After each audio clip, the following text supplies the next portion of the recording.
आज हम चर्चा करेंगे कैंसर डायग्नोसिस के बारे में। कैंसर को कैसे डायग्नोस किया जाता है, इसमें रोल होता है कुछ इम्पॉर्टेंट टेस्ट का। कैंसर में सबसे पहले अगर कहीं पे भी किसी भी आपकी इन्वेस्टिगेशन में कोई गांठ, कोई स्पॉट नज़र आ रहा है और हमें शक होता है कि वो कैंसर है कि नहीं, तो हमें दो इम्पॉर्टेंट चीज़ें करनी होती है।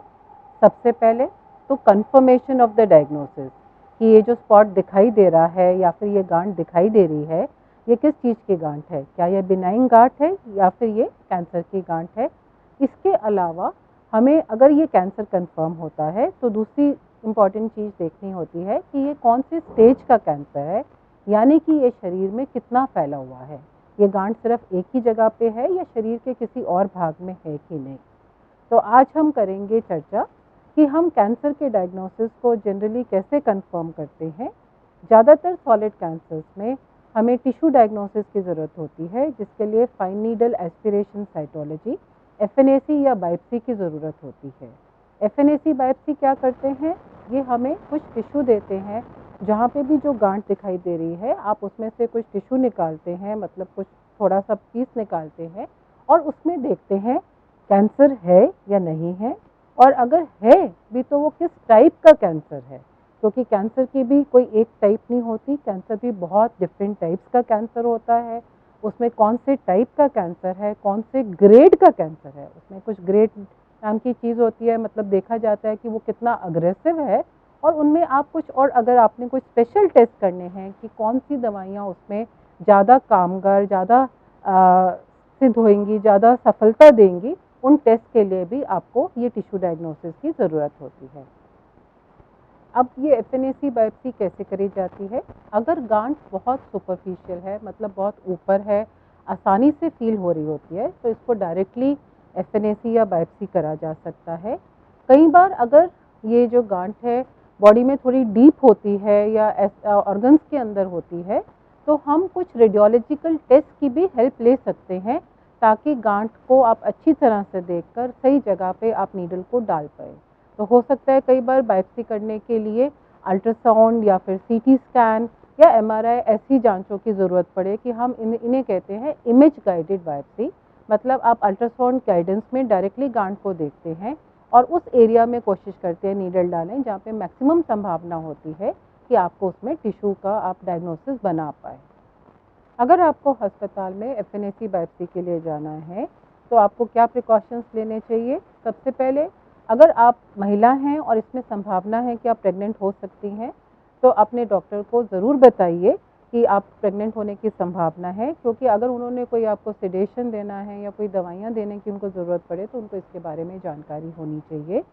इसके अलावा अगर आप किसी तरह की दवाई ले रहे हैं, जैसे कुछ मरीज ब्लड थिनर्स ले रहे होते हैं, यानी कि खून पतला लेने की अगर आप दवाइयाँ ले रहे हैं, तो अपने डॉक्टर को ज़रूर बताइए बायोप्सी का टाइम अपॉइंटमेंट लेते समय। तो हो सकता है बहुत सारे केसेस में कई बार इन दवाइयों को कुछ दिनों के लिए उन्हें बंद करना पड़े एफएनएसी या बायोप्सी करने से पहले।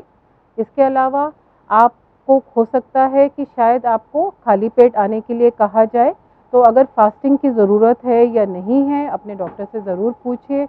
कई केसेस में फास्टिंग के लिए कहा जाता है, खाली पेट आने के लिए कहा जा सकता है। घर में ज्वेलरी को कोशिश करिए, अगर आपने मेटल की कुछ चीज़ें पहनी हैं, ज्वेलरी वगैरह पहनी है, तो घर से निकलते समय उसको घर में ही छोड़ के जाइए।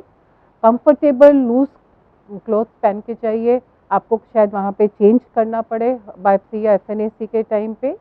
प्लस हमेशा कोशिश करिए कि अगर आपके साथ कोई अटेंडेंट है, कोई आपको अकम्पनी कर सकता है, कि हो सकता है बायोप्सी के टाइम में अगर उन्होंने कोई सेडेशन देने की ज़रूरत पड़े, तो आपके साथ कोई घर का इंसान हो जो आपके सामान वगैरह की देखभाल कर पाए।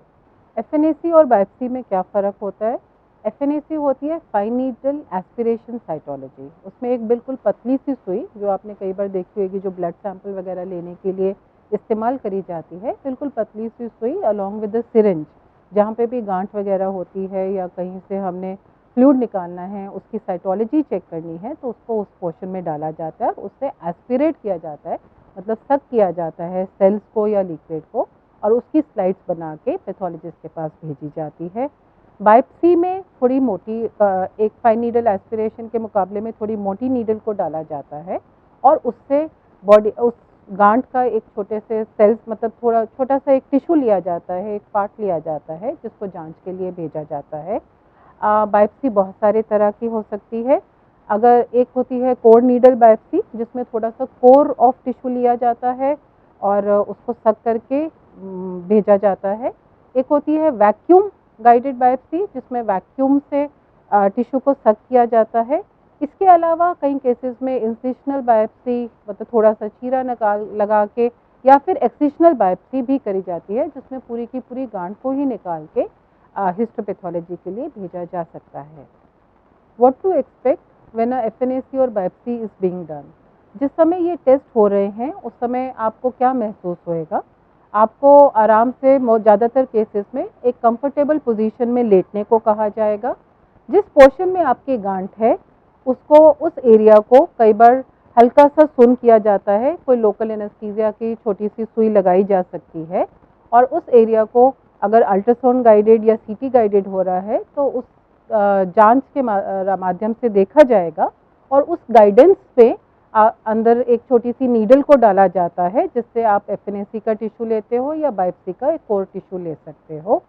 ज़्यादातर केसेस में बहुत एक हल्का सा प्रिक महसूस होता है जिस समय नीडल आपके शरीर के अंदर जाएगी और उसके अलावा क्योंकि वो एरिया को सुन करा जाता है तो ज़्यादा तकलीफ नहीं होती है और बायोप्सी वगैरह करने के बाद हो सकता है उस एरिया में थोड़ी सी आपको सोरनेस या थोड़ा सा नमनेस कुछ दिन तक परसिस्ट कर सकती है। जब एक बार आपकी बायोप्सी हो गई है तो आगे इस रिजल्ट्स को इंटरप्रेट कैसे किया जाएगा? इस सैंपल को लैब में भेजा जाता है, पैथोलॉजी लैब में भेजा जाता है। उसके बाद उसकी फिक्सेशन वगैरह होती है, उसमें हो सकता है स्पेशल स्टेन्स वगैरह लगाए जाएं और उसके बाद पैथोलॉजिस्ट उन रिजल्ट्स को पढ़ के आपको एक फाइनल डायग्नोसिस देते हैं। ये डायग्नोसिस हमें बताता है कि आपकी जो गांठ है वो कैंसर की है कि नहीं है, कैंसर को कंफर्म कर सकता है और अगर कैंसर है भी तो वो कौन से टाइप का कैंसर है, ये इन्फॉर्मेशन भी हमें जनरली हिस्टोपैथोलॉजी रिपोर्ट से मिलती है। हो सकता है इस टिश्यू को आगे उसमें कुछ स्पेशल टेस्ट के लिए आपके पैथोलॉजिस्ट गए, कुछ स्पेशल स्टेन्स के लिए आपके पैथोलॉजिस्ट गए, इसके बारे में और ज़्यादा जानकारी जानने के लिए और उसमें सबसे ज़्यादा आधुनिक दवाइयाँ आगे आपको कौन सी दी जा सकती है उसके लिए भी कुछ स्पेशल टेस्ट इसी जांच के ऊपर करे जा सकते हैं। आई होप आपके साथ जो आज इन्फॉर्मेशन शेयर करी गई है वो आपको काफ़ी यूज़फुल लगी है। अगर ये इन्फॉर्मेशन आपको यूज़फुल लगती है तो काइंडली इसको शेयर करने मत भूलिए। Thank you.